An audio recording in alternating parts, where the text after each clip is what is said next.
बिस्मिल्लाहिर्रहमानिर्रहीम। अस्सलामुअलैकुम वरहमतुल्लाहि वबरकातुहू। मैं आपकी टीचर बुशरा अरशद और आज हम लोग लेक्चर नंबर 8 जो है वो देखते हैं।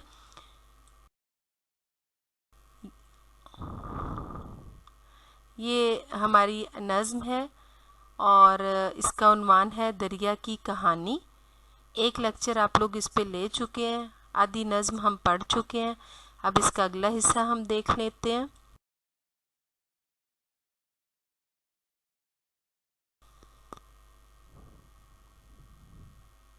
बंद नंबर 3 है हमारा। देखिए, मैं हरियाली की दौलत बांटता हूँ, मैं ज़रखेज़ी की ताकत बांटता हूँ, मैं खुशहाली की राहत बांटता हूँ, मैं फसलों में मोहब्बत बांटता हूँ, मैं दरिया हूँ, मेरी ताकत है पानी। अब पहला मिसरा हम देखते हैं। मैं हरियाली की दौलत बांटता हूँ। अब दरिया कहता है कि मैं जहाँ जहाँ से गुज़रता हूँ वहाँ मैं हरियाली यानी सब्ज़े की दौलत बांटता हूँ। जहाँ से दरिया का पानी गुज़रता है वहाँ अगर बंजर ज़मीन भी है तो वो भी ज़रखेज़ हो जाती है और वहाँ पर जो भी फसलें बोई जाती हैं वो बहुत फलती फूलती हैं और बहुत पैदावार देती हैं। तो दरिया क्या कह रहा है कि मैं जहाँ से गुज़रता हूँ वहाँ की ज़मीन को मैं सरसब्ज़ो शादाब कर देता हूँ और मेरे पानी से ज़मीन जब ज़रखेज़ होती है तो ताहद्द नज़र सब्ज़ा ही सब्ज़ा नज़र आता है।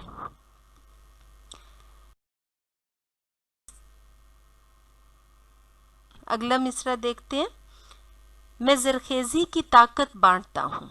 अब आप खुद देखें कि जब ज़मीन ज़रखेज़ होती है तो फसलें भी ज़्यादा पैदा होती हैं। अब ज़मीन ज़रखेज़ कैसे होती है? दरिया के पानी को अल्लाह ताला ने ऐसे नमकियात बख्शे हैं, ऐसी दौलत बख्शी है कि वो बंजर ज़मीन से भी अगर गुज़रता है या ऐसी ज़मीन जो ज़्यादा फसलें नहीं देती, अगर उस ज़मीन को दरिया के पानी से सैराब किया जाए तो वो ज़मीन ज़रखेज़ हो जाती है और ज़मीन जितनी ज़रखेज़ होती है पैदावार उतनी ही अच्छी होती है। तो दरिया कहता है कि मैं ज़रखेज़ी की ताकत बांटता हूँ। अब ज़रखेज़ी जो है वो ज़मीन की ताकत है। जितनी ज़मीन ज़रखेज़ होगी पैदावार उतनी ही अच्छी होगी। चाहे हम सब्ज़ियाँ उगाते हैं, चाहे हम बागात लगाते हैं, फलों के बागात हैं या सब्ज़ियों के खेत हैं, या हम फसलें उगाते हैं, कोई भी गल्ला और अनाज हम उगाते हैं, जितनी ज़मीन ज़रखेज़ होगी फसलें और पैदावार उतनी ही ज़्यादा अच्छी होंगी। तो दरिया कह रहा है कि मैं ज़रखेज़ी की ताकत बांटता हूँ।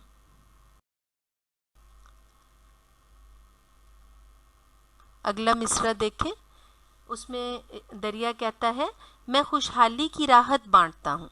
अब ये तो एक हकीकत है कि जितनी ज़्यादा पैदावार होगी, फसलें जितनी ज़्यादा उगेंगी, उतनी ही उस इलाके में खुशहाली आएगी, किसान उतना ही खुशहाल होगा और इसका फ़ायदा पूरे मुल्क को पहुँचेगा। तमाम लोग जो हैं उस मुल्क के रहने वाले, उस इलाके के रहने वाले जो हैं वो उससे फ़ायदा उठाएंगे।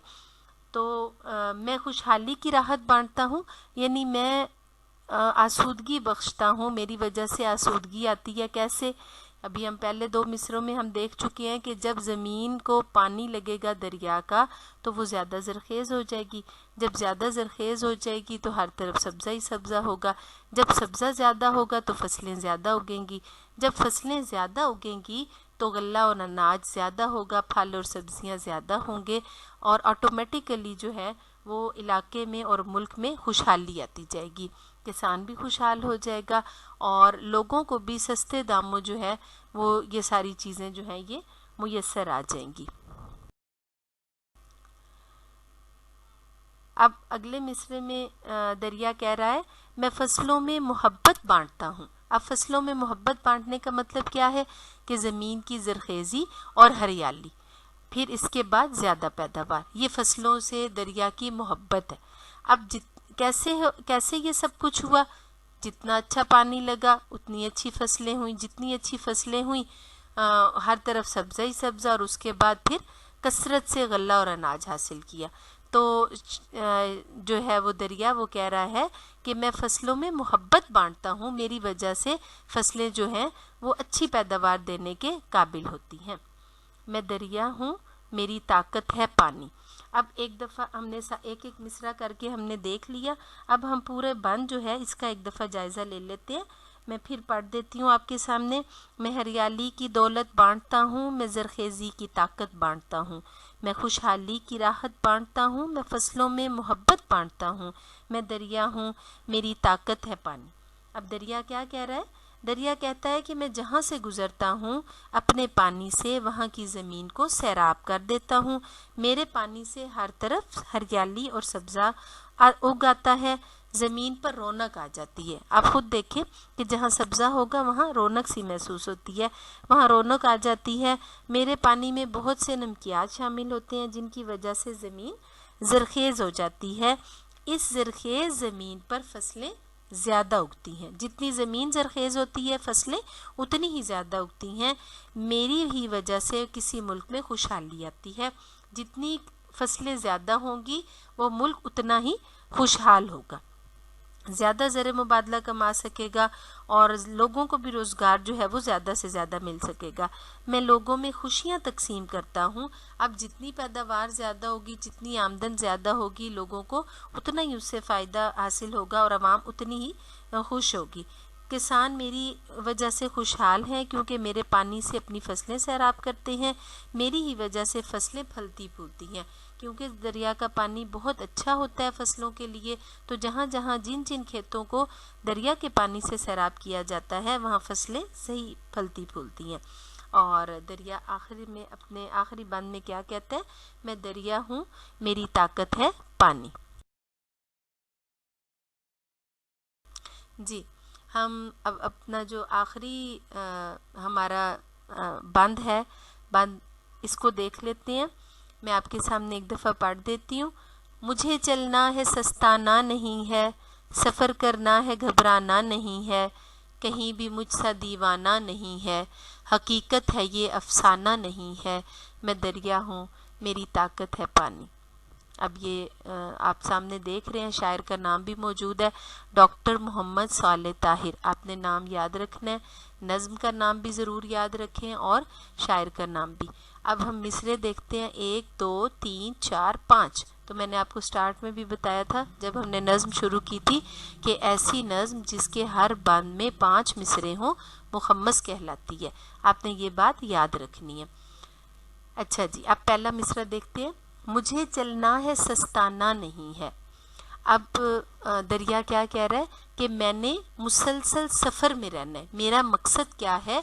मेरी ज़िंदगी का मकसद है चलना।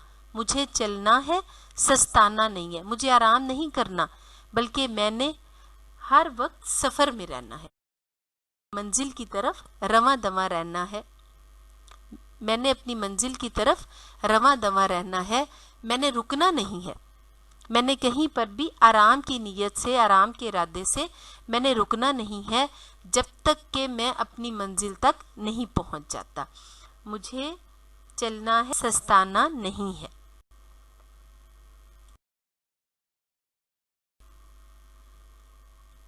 सफ़र करना है, घबराना नहीं है। अगले मिसरे में दरिया क्या कहता है? मुझे मुसलसल सफ़र करना है और घबराना नहीं है। यहाँ देखें, दरिया को अपनी तख्लीक का मकसद पता चल चुका है। दरिया को पता है कि मुझे क्यों बनाया गया है।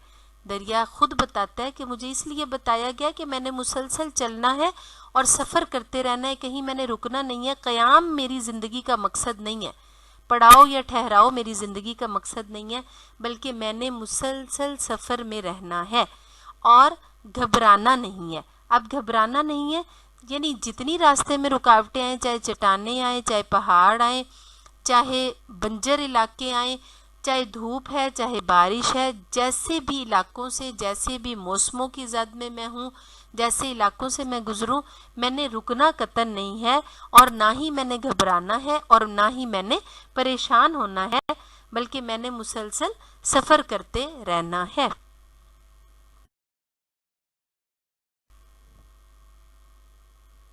अब देखें, अगले मिसरे में दरिया कहता है कहीं भी मुझसा दीवाना नहीं है।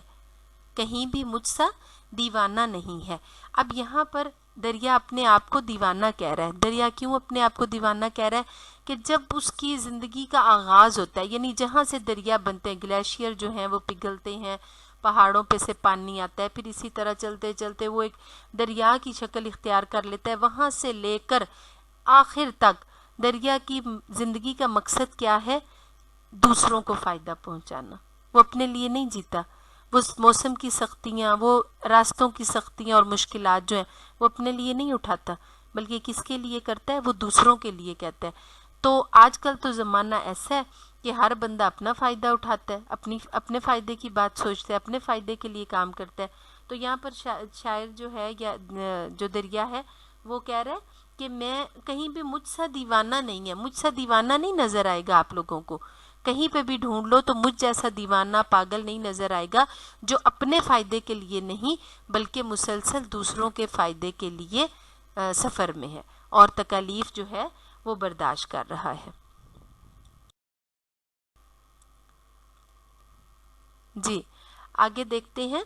हकीकत है ये अफसाना नहीं है, और मैं जो भी कहानी आपको सुना रहा हूँ, जो भी मैं बता रहा हूँ, ये हकीकत है, ये सच्ची बात है, ये बिल्कुल झूठ नहीं है, ये कोई फर्जी कहानी नहीं है, अफसाना नहीं है, बल्कि जो बात मैं आपको कह रहा हूँ ये बिल्कुल सच है। मेरी ज़िंदगी इसी तरह से है, इन्हीं सख्तियों, इन्हीं मुश्किलात से मैं गुज़रता हूँ, लेकिन मैं ना हिम्मत हारता हूँ, ना मैं घबराता हूँ, ना मैं कहीं आराम के लिए रुकता हूँ, बल्कि अपनी मंजिल की तरफ मैं रवां दवा हूँ। ये आखिरी बंद जो है इसमें हमारे सोचने के लिए भी बेटे बात है कि एक दरिया जो है उसको अपनी ज़िंदगी का मकसद पता है कि उसको क्यों तख्लीक किया गया, और वो उस मकसद को सामने रखते हुए अपनी जो है वो अपने तरीके से वो बहता है, अपनी ज़िंदगी को जारी और सारी रखे हुए। अब हम जो हैं अशरफुल मखलूक़ात हैं, बहसियत इंसान, बहसियत अशरफुल मखलूक़ात, हमें अपनी ज़िंदगी का मकसद पता होना चाहिए कि अल्लाह ताला ने हमें इंसानों को क्यों पैदा किया। और जब हमें अपनी तख्लीक का मकसद पता चल जाए तो अपना नस्बुल ऐन जो है वो मुतय्यन कर लें, अपना मकसद बता लें, अपनी वो टारगेट बना लें कि हमने इस मकसद को हासिल करना है, फिर उसके लिए तगोदो शुरू कर दें, उसके लिए कोशिश शुरू कर दें। फिर मंजिल के हुसूल तक रास्ते में जैसी भी रुकावटें आएँ, छोटी बड़ी, जैसी भी सख्तियाँ आएँ, जैसी भी मुश्किलात आएँ, फिर ना उनसे घबराना है और ना उनसे परेशान होना है, बल्कि मुसलसल चलते ही रहना है। और आखिरी फिर जो है मिसरा, उसमें फिर शायर क्या कहता है, दरिया की कहानी किस तरह से बयान कर रहा है। दरिया की ज़ुबानी कहता है, मैं दरिया हूँ मेरी ताकत है पानी, मैं दरिया हूँ और मेरी ताकत पानी है। जी अब एक दफ़ा पूरा बंद जो है उसे देख लेते हैं, उसकी तशरीह मैं आपके सामने रख देती हूँ। हमने इससे पहले तो एक एक मिसरा करके देखा, पूरा बंद देख लेते हैं, आप भी दोहरा लें साथ। दरिया अपनी कहानी सुनाते हुए क्या कहता है कि मेरा काम चलते रहना है, मुझे आराम करने के लिए फुर्सत नहीं है, मेरे पास वक्त ही नहीं है कि मैं आराम करूं, और मैं आराम करना भी नहीं चाहता, और मैं ऐसा इरादा भी नहीं रखता कि मैं आराम करूं। मुझे बनाया इसीलिए गया है कि मैं चलता रहूं। मैं हर दम सफ़र में रहता हूं और सफ़र करने की वजह से परेशान भी नहीं होता, क्योंकि मेरा काम ही यही है कि मैं हर दम सफ़र में रहूं। ये सच है, इसमें किसी किस्म के झूठ की आमेजिश नहीं है कि मैं हर दम सफ़र में रहता हूँ। चलते रहना ही मेरे लिए ज़िंदगी का पैगाम है। मैं दरिया हूँ, मेरी सारी ताकत मेरे पानी में है। जी इसके साथ हमारी ये नज़्म जो है ये ख़त्म हुई। आपने यकीनन आपको तशरीह जो है और इसका मफ़हूम जो है वो आपकी समझ में आ गया होगा। अब नेक्स्ट जो हमारा लेक्चर होगा उसमें मैं आपको इसकी सारी एक्सरसाइज करवा दूंगी, मश्क हम देख लेंगे। आपने बेटा तशरीह साथ साथ याद कर लेनी है और मीनिंग्स को भी साथ एक नज़र देख लेना है, और अपने पास लिखिएगा ज़रूर तशरीह जो है, चाहे अपनी रफ़ नोटबुक्स पे लिखते हैं आप, तो आपने तशरीह एक दफ़ा ज़रूर लिख लेनी है, ताकि आपको फिर जब इम्तिहान में इसकी ज़रूरत पेश आए तो आपके पास रिकॉर्ड मौजूद हो, आप वहाँ से देख कर। अपना बहुत ख्याल रखिएगा, अपना बहुत ख्याल रखिएगा और दुआओं में याद रखिएगा। अल्लाह ताला आप सबको, आपके घर वालों को अपनी हिफ्ज़ व अमान में रखे। अल्लाह हाफिज़।